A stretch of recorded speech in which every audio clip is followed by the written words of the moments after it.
Hello, group. Um, so today for a class, I'm gonna go over two things. So there will be a first part, second part. But I have to preface or set up the class for the second part with what we have for the first part. And it may go on to other classes as well, but I want to make sure that we have all the information possible and to know the differences because we have to, really look at every angle of everything anytime we discuss anything. But this is something that's been in the news quite a bit and things like that. So, long way around, which I always do. It's just my way of talking. We're going to talk about climate change. And a lot of people think that it's a hoax, that it's not really happening. But I want you to be able to decide for yourself. But first, before we even dive into what scientists say climate change is, we need to go over the difference between what politics are and what science is. And there's political science, but there's a vast difference between the two of them. When it comes to hard science, so there's like hard sciences such as math, biology, physics, chemistry, and the reason they call those hard sciences is that, and even though, they have their softer points as well. But what happens is that they say, they give you an answer. 1 plus 1 is 2. That's a hard science. That is a fact. It is, if I have one of these and then I have another, then I have two of those things. That's a hard fact. It's not, you can't really debate it. It's not up for philosophical discussion. Some people will still do that. But same with chemistry. You combine certain chemicals, you're going to have this reaction. And it's done by people testing this, over time.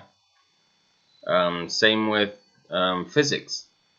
If you're going a certain speed and your car veers off the road, these are kind of what's going to happen if, based on physics, based on just speed, velocity, pressure, everything. It's going to give you hard data. It's going to tell you like this is what will happen, and that's how we get rockets into space.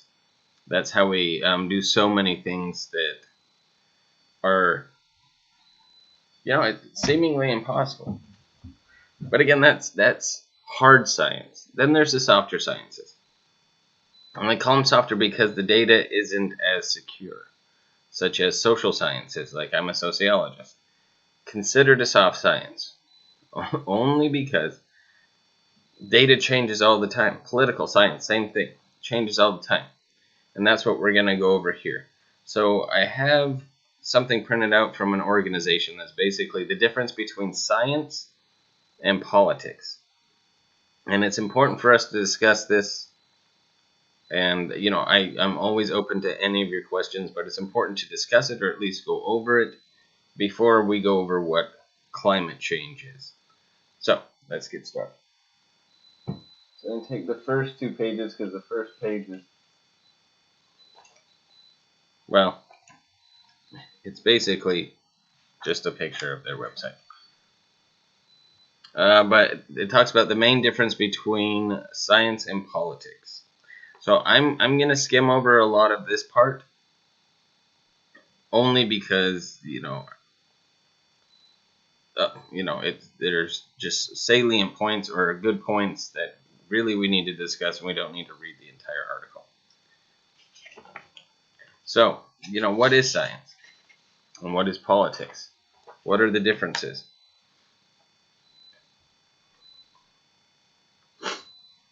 So there's all sorts of things that happen when it comes to politics.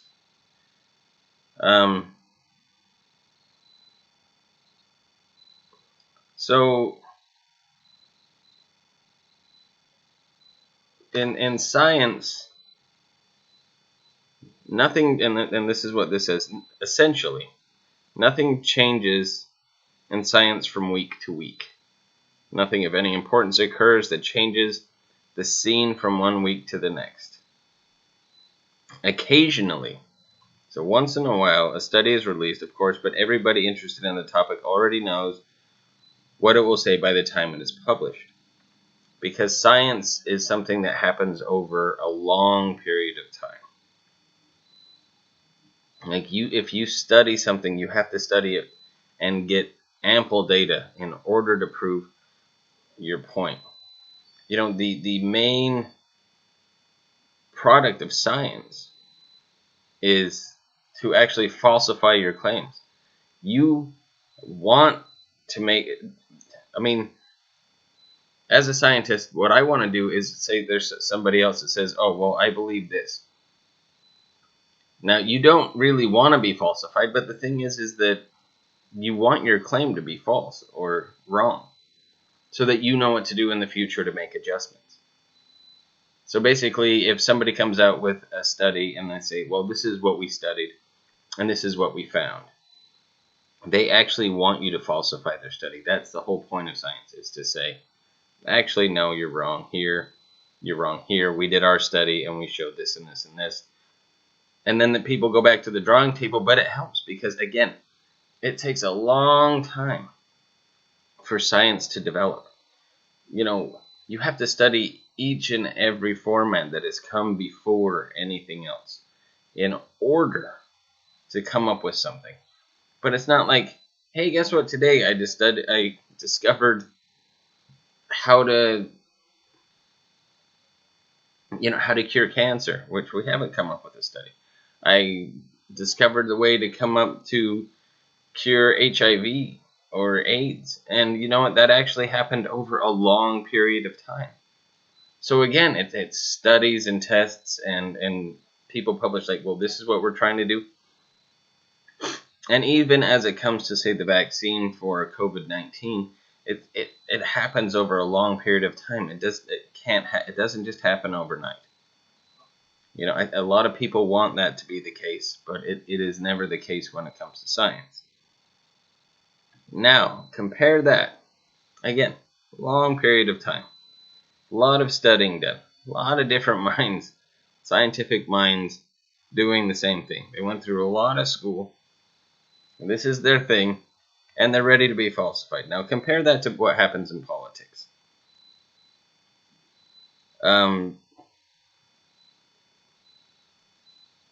The politicians with some,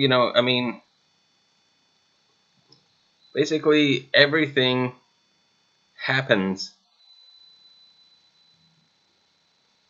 from day to day. Like if you look at politics or any of the political things, political papers,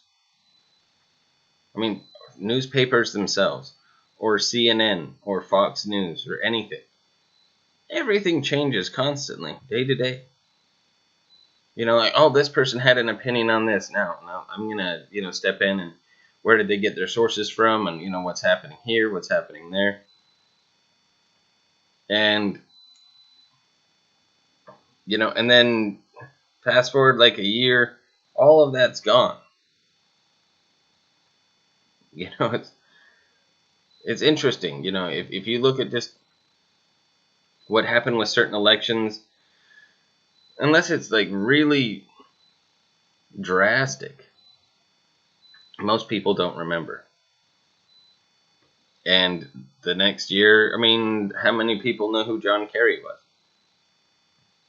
Ran against who for the presidency? Right? What were his politics? Who was the guy? People don't know. And that's in a year. And people forget really quickly. Whereas with science, it's built up over time. There's nothing that happens every day. But the whim of politics happens all the time.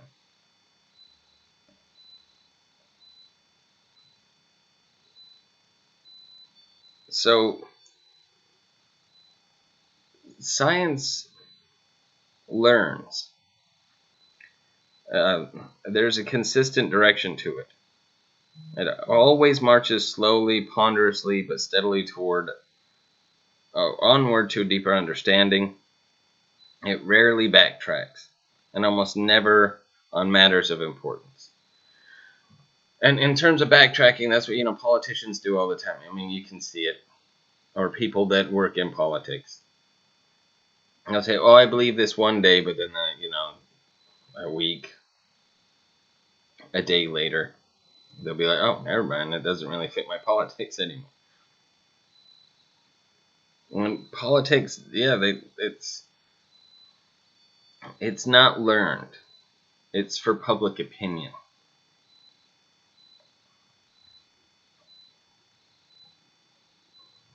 So, and a lot of times what happens is science will become intermingled with politics. And we politicize things, just like a lot of people are politicizing COVID-19 right now. And we need to be very careful when we come to that, because we don't know everybody's position. And honestly, unless we're willing to go out there and do the work that scientists are doing, unless we're willing to go out there and find the data ourselves, then public opinion doesn't matter as much. It matters suddenly when it affects you. But scientists are working on how to, effectively fix the virus. Whereas people that don't have these same things will go out and not wear masks. Will say, no, it's a hoax, it's this, it's that. And, well, people say it's their right. It really isn't. Just like wearing a seatbelt. People get fined for it if you don't wear a seatbelt, because it's for the safety of yourself. It's for the safety of others. That's why we have speed limits. You get fined if you're going too fast. I mean, a lot of people could say, well, it's my body. I can go as fast as I want in my car. But you have to think about others. But again, science, again, helped develop all of that. Like, well, we need speed limits. And politics did too. But they get intermingled. And a lot of times when that happens, it becomes difficult to decipher exactly what's right and what's not. But when it comes to hard data, like I said earlier, science is something that, like I said, that it's studied over a long period of time. And until scientists have ample data, they don't actually release any of their studies. They might release bits and pieces of it, but until they come up with their entire theory, it usually takes a little while. I mean, if you look at Isaac Newton and gravity and how the apple fell off the tree and hit him in the head, and then he started to develop his theory of physics. And Newtonian physics dominated the world for a long time, until people like Einstein came along, until people like Stephen Hawking came along, and changed the entire idea of planetary movement and things like that. I know I'm getting too into it, but again, it takes a long time to be like, well, I have to do all the math, and it has to be solid data, otherwise I can't release my study. Whereas politicians, anybody can say anything from day to day and say, this is truth. This is what I know, so it's true to me, so it has to be true. But that doesn't make it true. It just makes it an opinion, a strongly worded opinion. But again, these are the differences between science and politics and how they get intermingled. Okay,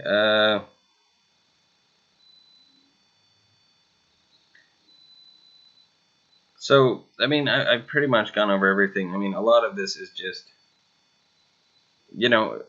things get muddied when it comes to politics. Things get drowned out. And when it comes to science, they don't once somebody actually releases a study. But what we need I don't even want to say that. When it comes to politics, what we need is something that is how does it benefit people? Does it, do your politics benefit others? If so, show me how it's going to be done. Because, it can be done, but people and what they conceive of as their rights, which everybody has a right to believe what they want to believe. I would never take that away from anybody. But we need something that's progressive, like science, where it's over time. It's not a whim. And by a whim, I just mean this is what I'm feeling at the time, so this is what I'm going to express. If we really want politics to change, and again, this is the difference between politics and hard science. If we really want politics to change, then it needs to be something that happens over a long period of time. But again, I just want to make sure that when it comes to the understanding of the difference between politics and science, is that science happens over a long period of time. It takes a long time. Politics happens every day. And I think there's a quote by somebody here that I did enjoy. And so I'm going to go with that. If the paper will let me grab it.